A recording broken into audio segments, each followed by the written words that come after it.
لا إله إلا الله محمد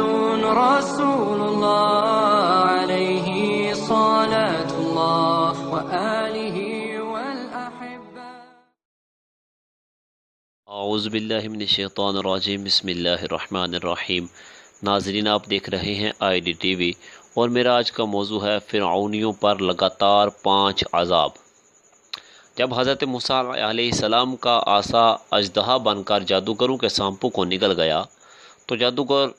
سجدے میں گر کر ایمان لائے، مگر فرعون اور اس کے متبعین نے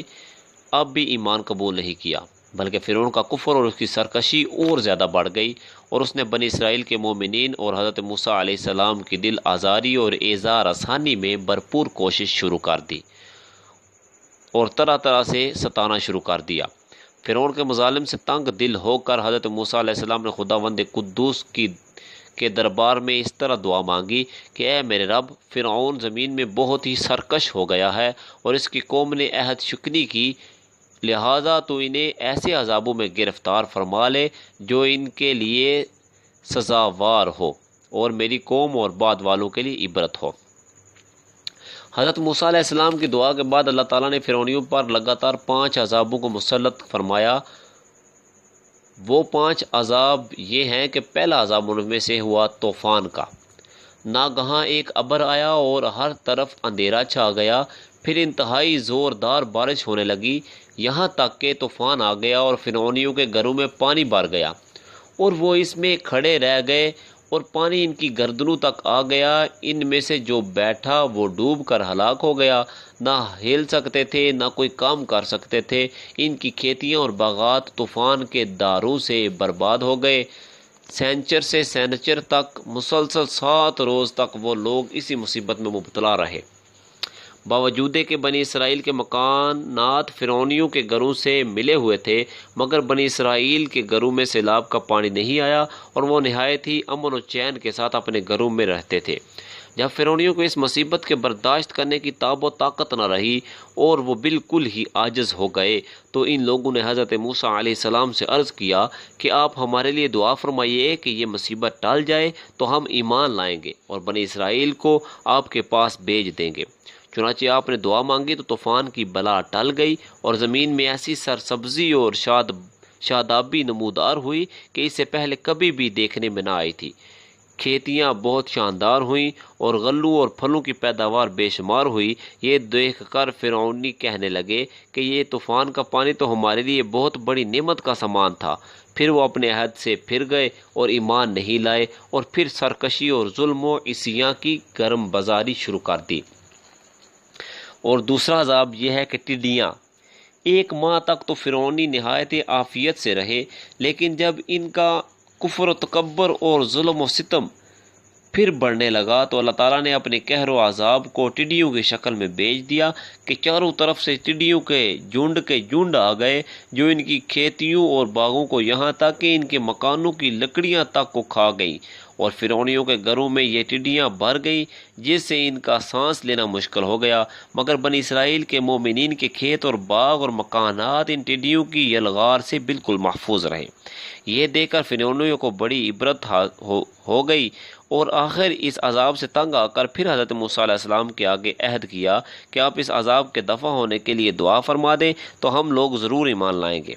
اور بنی اسرائیل پر کوئی ظلم و ستم نہ کریں گے۔ چنانچہ آپ کی دعا سے 7ویں دن یہ عذاب بھی ٹل گیا اور یہ لوگ پھر 1 ماہ تک نہایت ہی آرام و راحت میں رہے، لیکن پھر عہد شکنی کی اور ایمان نہیں لائے۔ ان لوگوں کے کفر اور عصیاں میں پھر اضافہ ہونے لگا۔ حضرت موسیٰ علیہ السلام اور مومنین کو ایذائیں دینے لگے اور کہنے لگے کہ ہماری جو کھیتیاں اور پھل بچ گئے ہیں وہ ہمارے لیے کافی ہیں، لہٰذا ہم اپنا دین چھوڑ کر ایمان نہیں لائیں گے۔ غرض 1 ماہ کے بعد پھر ان لوگوں پر کمل کا عذاب مسلط ہو گیا۔ بعض مفسرین کا بیان ہے کہ یہ گھن تھا جو ان فرعونیوں کے اناجوں اور پھلوں میں لگ کر تمام غلوں اور میووں کو کھا گیا، اور بعض مفسرین نے فرمایا کہ یہ ایک چھوٹا سا کیڑا تھا جو کھیتوں کی تیار فصلوں کو چٹ کر گیا اور ان کے کپڑوں میں گھس کر ان کے چمڑوں کو کاٹ کر انہیں مرغ بسمل کی طرح تڑپانے لگا۔ یہاں تک کہ ان کے سر کے بالوں، داڑھی، مونچھوں، بوؤں، پلکوں کو چاٹ چاٹ کر اور چہروں کو کاٹ کاٹ کر انہیں چیچک روح بنا دیا۔ یہ کیڑے ان کے کھانوں، پانیوں اور برتنوں میں گھس گئے تھے، جس سے یہ لوگ کچھ کھا سکتے تھے نہ کچھ پی سکتے تھے،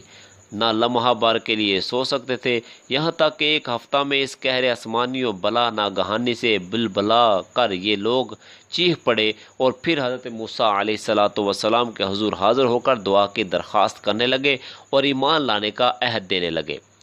چنانچہ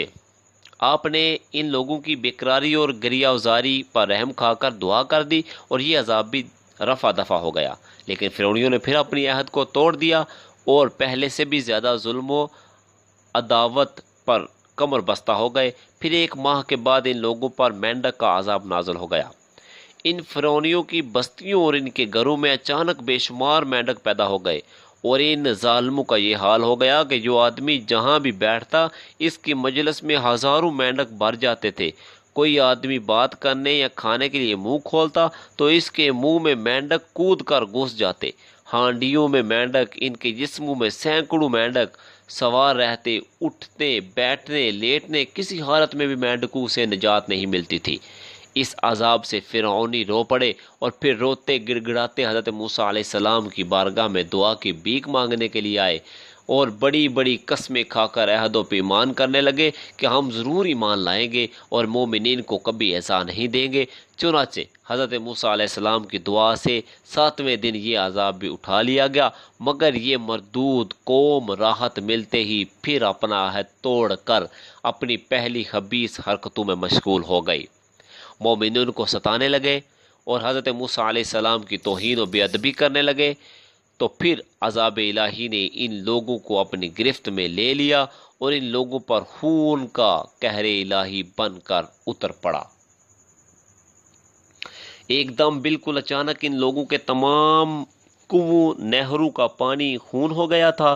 اور ان لوگوں نے فرعون سے فریاد کی تو اس سرکش نے کہا کہ یہ حضرت موسیٰ علیہ السلام کی جادوگری اور نظر بندی ہے۔ یہ سن کر فرعونیوں نے کہا کہ یہ کیسی اور کہاں کی نظر بندی ہے کہ ہمارے کھانے پینے کے برتن خون سے بھر پڑے ہیں اور مومنین پر ان کا ذرہ بھی اثر نہیں۔ تو فرعون نے حکم دیا کہ فرعونی لوگ مومنین کے ساتھ ایک ہی برتن سے پانی نکالیں۔ پھر خدا کی شان کے مومنین اسی برتن سے پانی نکالتے تو نہایت ہی صاف شفاف اور شیریں پانی نکلتا، اور فرعونی جب اسی برتن سے پانی نکالتے تو تازہ خالص خون نکلتا، یہاں تک کہ فرعونی لوگ پیاس سے بے قرار ہو کر مومنین کے پاس آئے اور کہا کہ ہم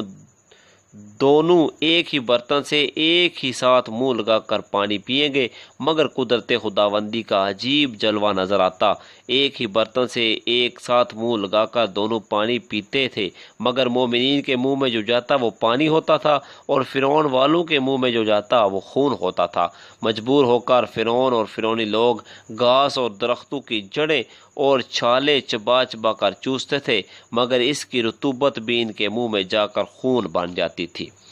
الغرض فرعونیوں نے پھر گڑ گڑا کر حضرت موسیٰ علیہ السلام سے دعا کی درخواست کی، تو آپ نے پیغمبرانہ رحم و کرم فرما کر ان لوگوں کے لیے دعائے خیر فرما دی، تو 7ویں دن اس خونی عذاب کا سایہ بھی ان کے سروں سے اٹھ گیا۔ الغرض ان سرکشوں پر مسلسل 5 عذاب آتے رہے، اور ہر عذاب 7ویں دن ٹلتا رہا، اور ہر 2 عذابوں کے درمیان 1 ماہ کا فاصلہ ہوتا رہا، مگر فرعون اور فرعونیوں کے دلوں پر شقاوت و بدبختی کی ایسی مہر لگ چکی تھی کہ پھر بھی وہ ایمان نہیں لائے اور اپنے کفر پر اڑے رہے اور ہر مرتبہ اپنا عہد توڑتے رہے، یہاں تک کہ اللہ تعالیٰ کے قہر و غضب کا آخری عذاب آ گیا کہ فرعون اور اس کے ماننے والے سب دریائے نیل میں غرق ہو کر ہلاک ہو گئے، اور ہمیشہ کے لیے خدا کی دنیا ان عہد شکنوں اور مردودوں سے پاک و صاف ہو گئی، اور یہ لوگ دنیا سے اس طرح نیست و نابود کر دیے گئے کہ روئے زمین پر ان کی قبروں کا نشان بھی باقی نہیں رہا۔ تو قرآن مجید فرقان حمید میں ان 5 عذابوں کی تصویر کشی ان الفاظ میں فرمائی، تو بیجا ہم نے ان پر طوفان اور ٹڈی اور گن یا کلنی یا جوئیں اور مینڈک اور خون جدا جدا نشانیاں تو انہوں نے تکبر کیا، اور وہ مجرم قوم تھی۔ وہ جب ان پر عذاب پڑتا کہتے ہیں موسیٰ ہمارے لیے اپنے رب سے دعا کرو اس عہد کے سبب جو اس کا تمہارے پاس ہے، بے شک اگر تم ہم پر سے عذاب اٹھا دو گے تو ہم ضرور تم پر ایمان لائیں گے اور بنی اسرائیل کو تمہارے ساتھ کر دیں گے۔ پھر جب ہم ان سے عذاب اٹھا لیتے ایک مدت کے لیے جس تک انہیں پہنچنا ہے، جب بھی وہ پھر جاتے تو ہم نے ان سے بدلہ لیا تو انہیں دریا میں ڈبو دیا، اس لیے کہ ہماری آیتیں جھٹلاتے اور ان سے بے خبر تھے۔ تو اس واقعہ سے ہمیں سبق ملتا ہے کہ عہد شکنی اور اللہ کے نبیوں کی تکذیب و توہین کتنا بڑا اور ہولناک جرم عظیم ہے۔ اس کی وجہ سے فرعونیوں پر بار بار عذاب الہی قسم قسم کی صورتوں میں اترا، یہاں تک کہ آخر میں وہ دریا میں غرق کر کے دنیا سے فنا کر دیے گئے۔ لہٰذا ہر مسلمان کو عہد شکنی اور سرکشی اور گناہوں سے بچتے رہنا لازم ہے کہ کہیں بدعمالیوں کی نخستوں سے ہم پر بھی قہر الہی عذاب کی صورت میں نہ اتر پڑے۔ اللہ رب العزت جل جلالہ ہمیں عہد شکنی سے محفوظ فرمائے۔ وآخر دعوایا ان الحمد للہ رب العالمین۔